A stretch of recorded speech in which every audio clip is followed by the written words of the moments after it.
What is up, YouTube? Welcome to that is possibly one of the best Game of Thrones episodes I think I have ever seen. It had everything. And also, well, we know what Hodor means now, don't we? So, let's jump in and dissect it. So, let's go. I'm pumped. So, old Peter Baelish is trying to get again Sansa's love and attention, promising her an army. So, at the end of the episode, near the end of the episode, we saw her and Jon depart on their goodwill tour 2K16 along the north, trying to get people back. And we can see that Sansa is clearly very damaged, again, about having to deal with that awful little shit in Winterfell. So Arya, again, is given her mission, and, well, she's got to take out a woman who's working for a play company, I guess. They are called companies, yes. So this is we've got a mission, so she's going to go through, and I absolutely love this scene here where they're depicting the death of Robert Baratheon and Ned Stark, and it was hilarious. Also, as a fan of British comedy myself, the dude who played Ned Stark was Kevin Eldon, who you may recognise from Hot Fuzz, and also he played a bit part in Spaced. He was the agent in the episode where they tried to get some weed. So, very funny part, and, well, Arya has her options open now to take out. So we've got a Hitman style episode probably coming up. So we have got the big one. This is how the White Walkers were created. So let's jump in and discuss this in depth.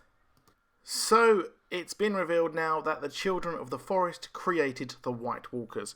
So that is where they come from. So the first men came over from the Arm of Dawn and came over and pretty much destroyed everything they saw and had a massive war against the Children of the Forest.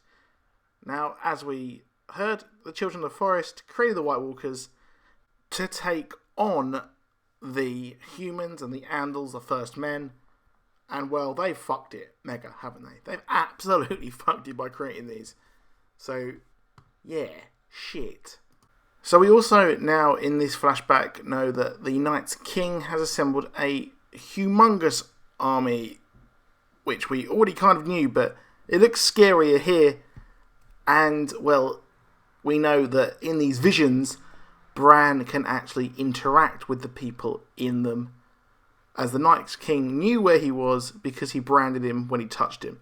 So that is big, big news there for us. So he could actually change the past. So the Bran theory that I put up a couple of weeks ago could actually happen. So this vision, again, we have Bran here stuck in vision mode. All the while, the huge Night's King army is outside with his 4 horsemen, and, well, he's pretty much fucked. However, it was a very, very cool and huge, unexpected battle this early. I think I didn't expect it, but we know, obviously, that they can walk through the fire, and, well, yeah, shit went down in that weirwood tree, because it seems that the Children of the Forest could actually take out the White Walkers, which is pretty cool to know and pretty handy. But rest in peace, Direwolf. Absolutely sucks. But we also saw the end of the Three-Eyed Raven, and, well, I'm not sure of her actual name. And we now know that Hodor means hold the door. So big information. So we finally know what Hodor means. And it wasn't very clear if he's dead at the end. I'm not too sure. But yeah, he's pretty much gone. However, Bran did walk into him. So that's interesting what's going to happen coming up for that. Because, I mean, obviously, I think if he dies, does he die when he's walked? But anyway, let's carry on with the rest of the episode.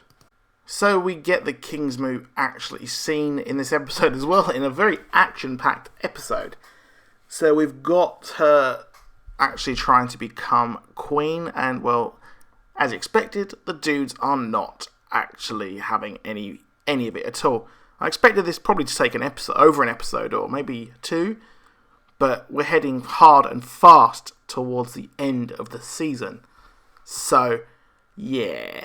And we also get some actual information that Euron did kill him, and he has admitted that. So we knew he killed him, but we weren't sure if he was going to admit it.